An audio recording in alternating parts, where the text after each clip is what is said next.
तो सवाल में दे रखा है आपके A B C D A क्या है आपके वर्ग है, तो ये दे रखा है वर्ग। और लिखा हुआ है कि पी क्यू आर एस क्रमांकित भुजाओं के मध्य बिंदु है, मतलब लगातार भुजाओं के क्या दे रखे हैं ये मध्य बिंदु। तो इन मध्य बिंदुओं से बनने वाला चतुर्भुज ये क्या होगा आपके वर्ग होगा। ये करना है सिद्ध कि ये पी क्यू आर एस भी क्या है एक वर्ग है। तो पहले से हम क्या करेंगे मध्य बिंदु प्रमेय का प्रयोग करेंगे। किसका प्रयोग करेंगे मध्य बिंदु प्रमेय। तो मध्य बिंदु प्रमेय क्या काम आता है आपके त्रिभुज में काम आता है। क्या काम आता है त्रिभुज में। तो पहले त्रिभुज बनाएंगे। त्रिभुज कहाँ से बनाएंगे उसके लिए करेंगे हम रचना। क्या रचना करेंगे ए व सी को मिलाया,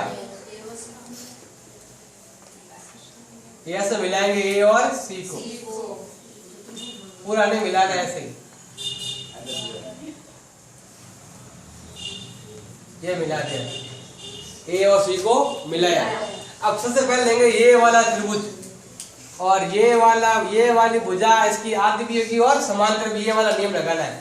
देखो ध्यान दो उत्पत्ति में सबसे पहले लेंगे हम ये वाला त्रिभुज जिसका नाम क्या है ए सी डी।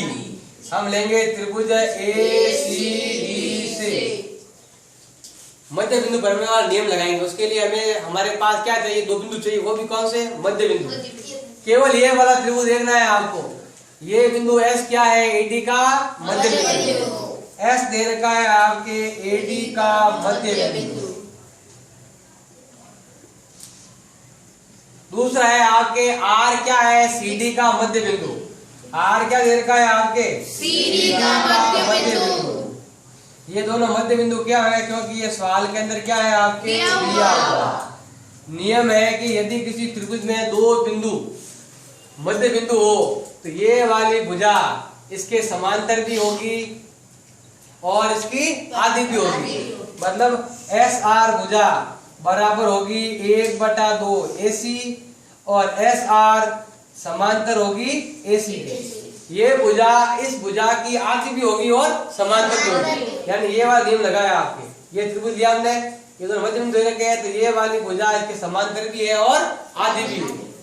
केवल इस त्रिभुज को देखना था। क्यों हुआ ये कारण होगा आपके मध्य बिंदु प्रमेय। और इसे मान लो आप समीकरण नंबर 1। दूसरा अब लेंगे हम ये वाला त्रिभुज इसका नाम क्या है आपके ए बी सी। तो हम लेंगे त्रिभुज ए बी सी से। इसके अंदर देखो आपके ये वाला त्रिभुज है यानी इसका आधार ये मानना है और ये इसका मध्य बिंदु है और क्यू इधर मध्य बिंदु है। तो पी क्या है ए बी का मध्य बिंदु। पी तो दे रखा है आपके ए बी का मध्य बिंदु और क्यू क्या है आपके BC का मध्य बिंदु। क्यू दे रखा है आपके AC का मध्य बिंदु। क्यों है सवाल के अंदर क्या है आपके दिया हुआ क्यू है आपके BC का मध्य बिंदु। अब दो बिंदु मध्य बिंदु है इसका मतलब क्या हुआ ये जो PQ भुजा है इस AC की क्या होगी आदि भी होगी और समांतर भी होगी। तो होगा PQ का मान होगा 1/2 AC और PQ समांतर होगी आपके AC के। बराबर भी होगी और समांतर भी। बराबर का मतलब होता है आदि, इसका आदि है और समांतर मतलब होता है रेखाएं आपस में कभी नहीं मिलने वाली। ये क्या हुआ कारण है आपके मध्य बिंदु प्रमेय। और समीकरण नंबर क्या हो गया है 2। अब हम लिखेंगे समीकरण नंबर 1 व 2 से। समीकरण नंबर 1 और 2 में ध्यान से देखो PQ का मान कितना है 1/2 AC और SR का मान कितना है 1/2। ये दोनों भाग बराबर पीछे वाले तो ये दोनों भाग भी क्या होंगे बराबर। ये भुजा भी AC की आदि है और ये भुजा भी AC की आदि है तो ये दोनों क्या हो जाएंगे आपके बराबर। तो हो जाएगा PQ बराबर होगा आपके SR। PQ समांतर किसके है AC के और AC किसके समांतर है PQ के। तो PQ व AC भी दोनों क्या होंगे PQ और SR ये दोनों क्या होंगे समांतर। अब बताया हुआ है कि वही भुजाएं बराबर भी है और वही भुजाएं समांतर भी है। एक चतुर्भुज की वही भुजाएं बराबर भी हो और समांतर भी हो तो कौन सा चतुर्भुज कहलाता है आपके? समांतर चतुर्भुज। लिखेंगे अतः PQRS एक क्या है? समांतर चतुर्भुज। अब हमें बनाना है इसका वर्ग। वर्ग कैसे बताते हैं? हमने पहले बताया वर्ग कैसे बनाते हैं। पहले समांतर चतुर्भुज के बाद में क्या आता है आपके? समचतुर्भुज। या फिर आप पहले आयत बनाओ। आयत बनाने के लिए हमें क्या चाहिए? 90 डिग्री का कोण। या भुजाएं बराबर कर दो, भुजाओं से भी हो सकता है, लेकिन पहले भुजाएं करेंगे तो बाद में 90 डिग्री, और पहले 90 डिग्री किया तो बाद में भुजाएं करेंगे। अब 90 डिग्री के लिए देखो ध्यान दो, 90 डिग्री इसको 90 डिग्री बनाना है। अब भुजाएं बराबर करते हो, भुजाएं बराबर कर सकते हो। कैसे? एक लेंगे हम ये वाला त्रिभुज और एक लेंगे हम ये वाला। थोड़ा जिसको भूल जाओ इस लाइन को। एक तो हो गया आपके ये वाला त्रिभुज और एक हो गया आपके ये वाला त्रिभुज।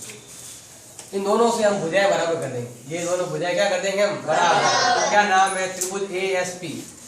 त्रिभुज ASP वह त्रिभुज हो जाएगा आपके BQP से। हमें तीनों से तीन चीजें क्या करनी है? बराबर। अगर इन दोनों त्रिभुजों तीन चीजें बराबर हो जाएगी तो दोनों त्रिभुज क्या हो जाएंगे? सर्वांगसम। सर्वांगसम होते ही ये भुजा और ये भुजा क्या हो जाएगी? बराबर। लगातार भुजाएं मतलब आसन भुजाएं। आसन भुजाएं बराबर हो जाएगी तो समान चतुर्भुज बन जाएगा आपके? समचतुर्भुज बन जाएगा। तो देखो समान चतुर्भुज समचतुर्भुज बनाना है, क्योंकि अगर आपको वर्ग तक जाना है तो पहले समचतुर्भुज या आयत आएगा। पहले 90 डिग्री किया तो आयत आ जाएगा, फिर वर्ग आएगा। और पहले अगर भुजाएं बराबर करते तो क्या आ जाएगा? समचतुर्भुज। और फिर बाद में 90 डिग्री करेंगे क्या आएगा आपके? वर्ग आएगा। तो पहले इन दोनों भुजाओं को बराबर करना है तो ये दोनों त्रिभुज क्या होने चाहिए? सर्वांगसम होने चाहिए। सबसे पहले आपके ये भुजा और ये भुजा क्या है आपके? बराबर।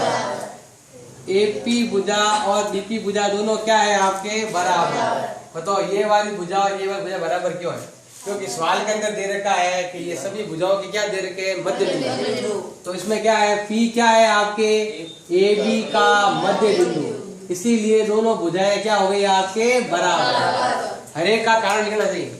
दूसरा, ये भुजा और ये भुजा भी क्या है आपके? बराबर। ये और ये बराबर है। AS बराबर क्या है आपके? BQ।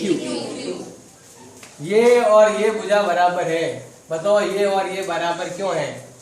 ये और ये बराबर क्यों है? क्योंकि देखो पूरी भुजाएं बराबर। ये वर्ग है, वर्ग की आमने सामने भुजाएं क्या होती है? बराबर। ये पूरी भुजा बराबर है तो आधी आधी भुजाएं में क्या होंगी? बराबर। क्या लिखोगे? बराबर भुजाओं के समद्विभाजक। क्या लिखोगे? बराबर भुजाओं के समद्विभाजक। समद्विभाजक मतलब क्या होता है? दो भागों में बटी हुई। देखो ये और ये भुजा बराबर, कारण क्या है? वर्ग। और ये दोनों क्या दे रखे हैं? मध्य बिंदु। मध्य बिंदु है तो ये पूरी बराबर है तो आधी आधी दोनों क्या होंगी आपके? बराबर होंगे। एक और बताओ, वो है आपके ये वाला कोण और ये वाला कोण।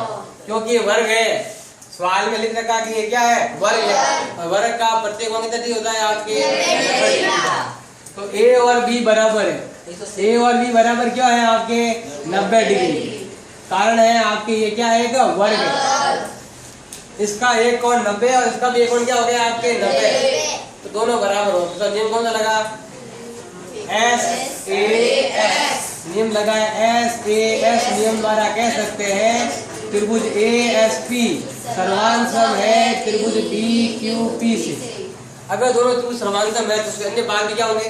तो ये भुजा और ये भुजा भी क्या होगी? बराबर। मतलब PS बराबर क्या होगा? PQ। तो ये दोनों नाम पीछे वाले और ये दोनों नाम बराबर है। ये भुजा और ये भुजा क्या होगी आपके? बराबर। ये दोनों बराबर क्यों है? 22 CT। और ये दोनों भुजाएं ऐसी है जो आपके लगातार आ रही है। जिस समांतर चतुर्भुज की आसन भुजाएं बराबर हो वो कौन सा चतुर्भुज कहलाता है आपके? समचतुर्भुज। क्या लिखोगे? समांतर चतुर्भुज की आसन भुजाएं क्या हो? आसन भुजाएं बराबर। वह कौन सा चतुर्भुज है? वह आपके समचतुर्भुज कहलाता है। अब समचतुर्भुज तक हम आगे, अब हमें क्या करना है? 90 डिग्री का कोण लाना है। अब देखो ये दोनों भुजाएं हमने बराबर कर ली। अब ये त्रिभुज, दोनों त्रिभुज क्या है आपके? ये दोनों त्रिभुज आपके सर्वांगसम है तो ये वाला कोण इसके बराबर होगा। कौन से? ये वाला जो कोण है इसके बराबर होगा। क्या नाम है? कोण नंबर 1 बराबर होगा कोण नंबर 2। इसके लिए फिर हम हमें ये भी बराबर करना पड़ेगा। देखो ये वाला त्रिभुज, ये दोनों देखो, ये तो आपके ये और ये कोण नंबर 1 और कोण नंबर 2 क्या है आपके बराबर, ये दोनों बराबर है। हमें ये दोनों भी क्या करने पड़ेंगे बराबर। जैसे नाम देखो यहाँ पर 3 और ये हो गए आपके 4। अब ये दोनों बराबर क्यों और वो दोनों बराबर क्यों, तो नियम करते तो ध्यान दो। पहले तो 1 और 2 बराबर है। बताओ कोण 1 और कोण 2 क्यों बराबर है? क्योंकि ये जो त्रिभुज दे रखा है, कौन सा त्रिभुज है आपके समद्विबाहु है ना। देखो वर्ग है, सभी भुजाएं बराबर होती, वर्ग की बराबर भुजाओं के समद्विभाजक क्या होते हैं, तो ये दोनों भुजाएं बराबर है। इसमें आपके बीपी भुजा और बीकी भुजा क्या है आपके बराबर, और बराबर भुजाएं हैं तो कोण भी क्या होंगे बराबर। ये दोनों बराबर क्यों है, अभी लिखा हुआ था बराबर भुजाओं के क्या दे रखा है ये समद्विभाजक। और कोण नंबर 3 और कोण नंबर 4, अब ये बराबर करेंगे कैसे, अगर ये दोनों त्रिभुज क्या हो जाए आपके सर्वांग। इतना नहीं लिखता था, इससे इजी तरीका और भी है आपके, सीधा सिंपल। अगर कोण मत बनाओ, देखो ध्यान दो, इन दोनों मध्य बिंदु मिला लो, फिर यहाँ से इसको मिला लो, ये दोनों क्या है आपके, अब ये भूल जाओ, ये और ये क्या है आपके बराबर, क्या लिखोगे पी आर बराबर क्या है एस क्यू, वर्ग है, और वर्ग के मध्य बिंदुओं से मिलने वाली भुजाएं हमेशा क्या होती है बराबर। और ये नाप यही आ रहा है और ये वाला नाप आपके यही आ रहा है, मतलब क्या है देखो ये दोनों बराबर है। क्यों है आपके वर्ग की मध्य, क्या लिखोगे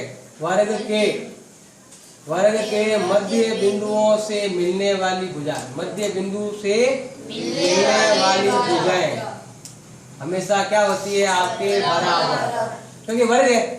अब जिस समचतुर्भुज के विकर्ण बराबर हो तो भी क्या कहलाता है, वो वर्ग कहलाता है। कोई 90 डिग्री भी कर सकते हो और विकर्ण भी बराबर कर सकते हो। समचतुर्भुज में विकर्ण बराबर नहीं होते हैं, लेकिन आयत में और वर्ग में क्या होता है विकर्ण बराबर होता है। देखो ये वाली जो भुजाएं हैं इस चतुर्भुज से क्या कहलाती है, विकर्ण कहलाती है। तो देखो पी क्यू ये क्या है, ये दोनों क्या है आपके विकर्ण है। तो देखो क्या लिखोगे, जिस चतुर्भुज के क्या बराबर हो विकर्ण, जिस चतुर्भुज के विकर्ण बराबर हो, चतुर्भुज कौन सा, जिस समचतुर्भुज, क्या लिखोगे जिस समचतुर्भुज के विकर्ण बराबर हो वह पी क्यू आर एस क्या है, एक आयत है, क्या वर्ग है, समचतुर्भुज आएगा तो वर्ग बन गया।